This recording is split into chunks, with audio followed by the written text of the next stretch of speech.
Okay, welcome back to Mel and Joey. Partner, meron akong kasabihan, ha? Ang makatikim ng libre, mas masarap daw kaysa sa ikaw ang bumili. At sa Siyempre. maniwala kayo o hindi, mga kaibigan, marami pa ring libre.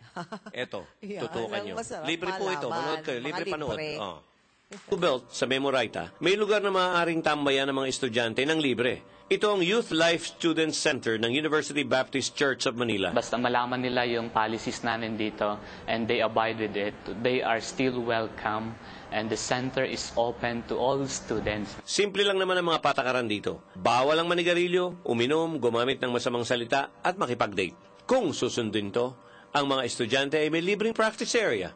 Maaaring humiram ng board games o chess, mag-computer, maglaro ng pingpong o badminton, makinood ng TV, at gamitin ng mga gitara o piano dito ng libre. Our trust is the students kaysa mapunta sila sa iba't ibang mga lugar. So we are offering the center to provide them a space to study, a space to do some recreations. Hindi raw kinakailangan sumama sa reliyon nila para makatambay dito sa Youth Life Student Center na bukas mula Lunes hanggang Biyernes, 9 o'clock a.m. hanggang 6 o'clock p.m. Basta gusto nila na magtambay dito, they are so much welcome and we are offering the center for them.